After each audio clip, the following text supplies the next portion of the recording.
আল্লাযীনা আমানু, হে ঈমানদারেরা, যারা আমার প্রতি ঈমান এনেছো, কু আনফুসাকুম ওয়া আহলিকুম নারা, তুমি নিজকে এবং তোমার আহল পরিবারকে জাহান্নামের আগুন থেকে বাঁচাও। আর জাহান্নামের আগুন থেকে বাঁচাতে গেলে আপনার সন্তানকে তালিমের সাথে তারবিয়াতের প্রয়োজন আছে। তারবিয়াত ছাড়া আপনার সন্তান মানুষের মতন মানুষ হতে পারবে না, জান্নাতের হকদার হতে পারবে না। আখলাকটা কেমন জিনিস আপনাকে একটা কথা বুঝাই, শুনেন। এদিকে দেখবেন সবাই আমার দিকে। ব্যবহার আজ কুণ্ঠে থেকে কুণ্ঠে চলে গেল। আখলাক কত দূর বিগড়েছে ছেলে পিলের নিজে বুঝতে পারছেন। বেটির ঘে আদত কতখানিতে যায় পৌঁছেছে, মায়ের লোক কি হালাতে গেছে, সবাই নিজে নিজে চিন্তা করছেন আর বুঝছেন যে কি যুগ আইলো জি।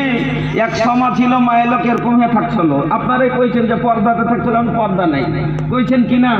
তো শুনেন কোন যুগ এসছে এ भैया। अरे का बताई, पहले एगो भोजपुरी में दुगो बात सुनावत तनी तनी सुन ली कि पहले के लड़की खूब लजावे फोनवा तक न उठावे, पहले के औरत खूब लजावे फोनवा तक न उठावे।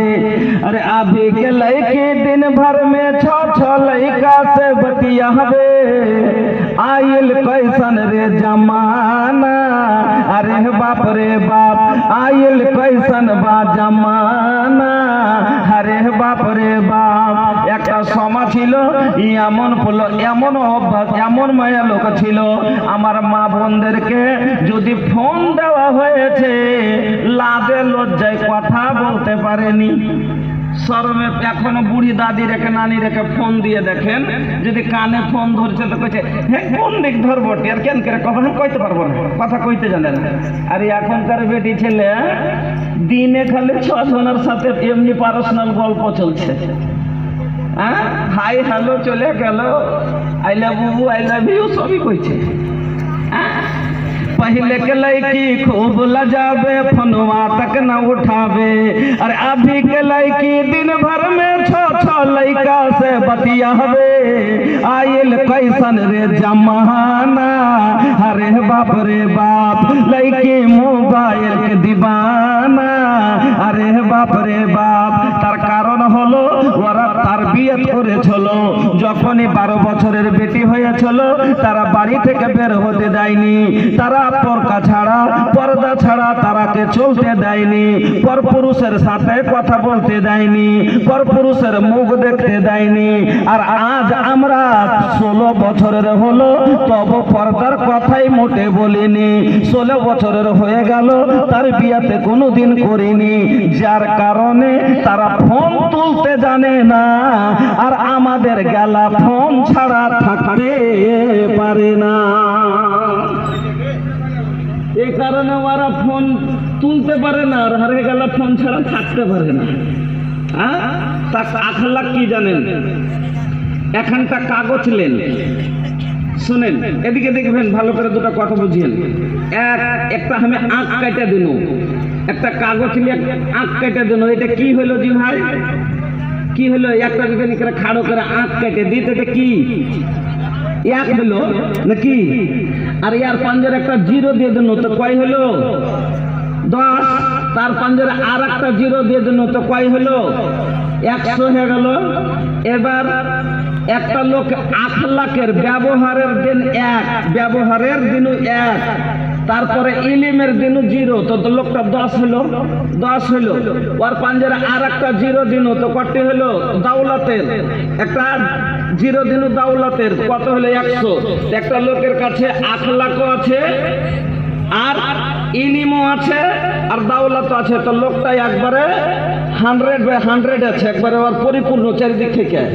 কিন্তু একটা লোকের কাছে ইলিম আছে আর দাওলাতও আছে কিন্তু ব্যবহার নাই, আখলাক নাই। আখলাকের একটা শুরু থেকে টেনে নেনো, কি বাঁচলো ওর কাছে? জি ভাই, জিরো। ওর কোনো মান থাকলো কি? এককে হটিয়ে নিলে জিরোর কোনো মান থাকলো? থাকলো না। তো ও জিরো। তো ভাই, একটা লোকের কাছে যদি ইলিম থাকে আর দাওলাত থাকে তো তাও লোকটাকে কি বলবে? আর ব্যবহার যদি না থাকে, ব্যবহার খারাপ থাকে, লোকে কি বলে? ওই কথা কছিস, আবে যার ব্যবহারই ঠিক নাই আর দাওলাতের কি আছে? হ্যাঁ, একটা শিক্ষিত লোক হয় আর যদি ওর ব্যবহার খারাপ হয় তোকে লেখাপড়া গাধা বলবে লোকে, বলবে না? বলবে না? বলবে লেখা। আমি ওর কথা বলছিস, ও তো লেখাপড়া, একবার শিক্ষিত গাধা বলবে। কেন বলবে? যে ওর লেখাপড়া আছে কিন্তু ব্যবহার খারাপ। কিন্তু একটা লোকের কাছে ইলিম নাই, একটা লোকের কাছে দাওলাত নাই, কিন্তু ওর ব্যবহার আছে, আখলাক আছে, তো লোকে কি বলবে? লোকটা পড়া লেখা না হইতে পারে কিন্তু ব্যবহার, জি পড়ালেখা মানুষের এরকম ব্যবহার হয় না। লোকটার কাছে যদি দাওলাত না থাকে কি কইবে? লোকটার কাছে দাওলাত না থাকতে ভাই পারে ভাই, কিন্তু ব্যবহার খানা আছে। তো ব্যবহার আখলাকে আর সবই পুরা করে দিলে। তো ভাই আমার, এই জন্য তালিমের সাথে আওলাদের তালিম তো আপনারা দিচ্ছেন, কিন্তু তার সাথে তারবিয়াত আপনাকে দিতে হবে। আর তারবিয়াতের লেগে ছোট থেকেই আপনাকে তারবিয়াত দিতে হবে, ছোট থেকে তারবিয়াত দিতে হবে। কেন? শায়ের বলছে, हर्रिज बनी का अलल अदाब फिसगारे कायमा तकिरबे मायना का फिल के बारे वइन्ना मसलुल अदाब तजमाउहा फिउन फवानी सबा कन्नक से फिल हजारे। ছেলেকে যদি বড় হয়ে চোখের জ্যোতি বানাতে চাও, अगर अपने औलाद को अपनी आंखों की ठंडक बनाना चाहते हो, अपनी आंखों की ठंडक बनाना चाहते हो तो बचपन ही से उसे अदब डालो। ওকে ছোট থেকে তারবিয়ত দিতে হবে, তার ব্যবহার বানাইতে হবে। কেন? যেমন আপনার পাথরের লেখা কোনোদিন মিটে না, ছোট বয়সে যে কথাটা আদবটা দেওয়া যায় এই আদবটা তার কোনোদিন ছুটে না। যেমন পাথরের লেখা কোনোদিন মিটে না, ছোট থেকে যে আদবটা দেওয়া যায় আদবটা তার ছুটে না। কেন? আমার বেশ নাকশ হয়ে যায়, ওর দিমাগে নাকশ হয়ে যায়। এ লেগা আল্লাহর রাসূল কিরকম করে করে ছোট ছেলেকে আদব দিয়েছেন আপনাকে আমি শোনাচ্ছি। আল্লাহু আকবার। হ্যাঁ, উমর বিন আবি সালমা তিনি বলছেন, উমর বিন আবি সালমা তিনি বলছেন যে একদিন আমি ছোট ছেলে, এদিকে শুনিয়েন, আপনারও বাড়িতে ছেলে আছে, কেমন করে মানুষ করবেন ভালো করে শুনে যান। উমর বিন আবি সালমা বলছেন যে আমি ছোট ছেলে, এরকম একটা ছোট ছেলে আল্লাহর রাসূলের সাথে খাইতে বসেছে এক থালতে। আপনাকে পোতা বসে কি বসে না শুতে? পোতা লাতি বসে বসে তো একসাথে বসে খাইতে। তো ছোট ছেলে জানেন যে যেখানটা ভালো দেখবে ওখানে খালি হাত মারবে। ছোট ছেলে আছে এখানটা এখানে একবার হাত দিচ্ছে, ওখানে হাত দিচ্ছে, লোক মেরে মেরে এদিকে একবার হাত দিচ্ছে, ওদিকে একবার হাত দিচ্ছে। আল্লাহর রাসূল বলছেন, ইয়া গোলাম সামিল্লাহ, ও ছেলে বিসমিল্লাহ বলো। আল্লাহর নবী কত সুন্দর করে ছোট ছেলেটাকে বলছেন উমর বিন আবি সালমাকে, সামিল্লাহ বিসমিল্লাহ কহো। তারপরে নবীজি বলছেন ওয়াকুল বিয়ামিনিকা, বাঁ হাতে খাচ্ছলো। আল্লাহর নবী তাকে কত সুন্দর করে বলছেন সামিল্লাহ, বিসমিল্লাহ কহো, বিসমিল্লাহ বলো, বিসমিল্লাহ বললেন। তারপরে বলছেন কুল বিয়ামিনিকা, ডান হাতে খাও, তুমি ডান হাতে খাও। ওয়াকুল মিম্মা ইয়ালিকা, আর তোমার সামনে থেকে, নিজের সামনে থেকে তুলে তুলে খাও।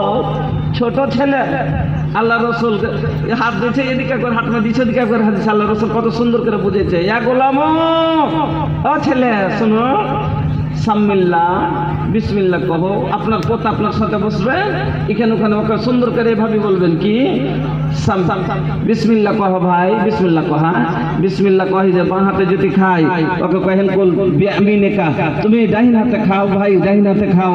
ও কুল মিম্মা ইয়ালিকা, এক পাঞ্জর থেকে নিজের সামনে থেকে খাও, নিজের সামনে থেকে খাও। কিরকম সুন্দর করে আল্লাহ রসুল ওমর বিন আবি সালমাকে তারবিয়ত দিচ্ছেন, তারবিয়ত দিচ্ছেন।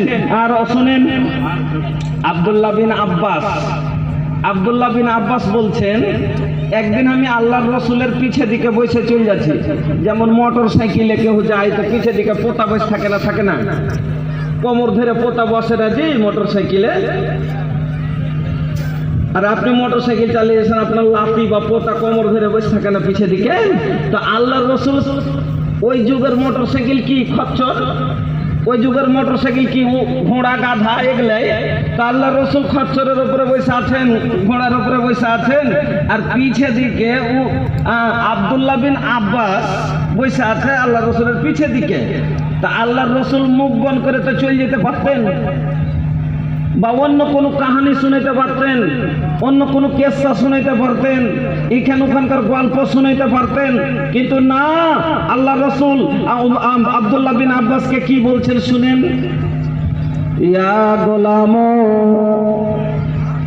ও ছেলে, আলা ওয়াল্লিমুকা বিকালিমাতিন ইয়ানফাউকাল্লাহু বিহিন্না, ও ছেলে, আমি তোমাকে এমন কিছু কথা শোনাবো যাতে তোমার উপকার হবে, যাতে থেকে আল্লাহ তোমাকে লাভ দিবে, যেটা থেকে তুমি লাভ অর্জন করতে পারবা, এমন কিছু কথা তোমাকে আমি কি শোনাবো। আব্দুল্লাহ বিন আব্বাস বলছেন হুজুর হ্যাঁ, নাম ইয়া রাসূলুল্লাহ, আল্লাহর রাসূল শোনান। আব্দুল্লাহ বিন আব্বাসের সামনে সেই দিন আল্লাহর নবী 10টা কথা বলেছিলেন, 10টা কথার তারবিয়ত দিলেন। এক নম্বরে আব্দুল্লাহ বিন আব্বাস বলছেন আমাকে আল্লাহর নবী যেটা প্রথম কথা বলেছিলেন সেটা ছিল কি, আল্লাহর নবী প্রথমে আব্দুল্লাহ বিন আব্বাসকে বলছেন, ও আব্দুল্লাহ বিন আব্বাস তুমি কি করো, এক নম্বরে এজা সাআলতা ফাসআলিল্লাহ, যখনই তুমি কিছু চাইবে আল্লাহর কাছে চাইও, ওয়া ইযা ইসতাআনতা ফাসতাইন বিল্লাহ, তুমি যখন মদতের দরকার পড়বে, তোমার কিছুর প্রয়োজন পড়বে, হাজাত পড়ে যাবে, মদতের দরকার পড়বে, তুমি আল্লাহর কাছে মদত চাইও।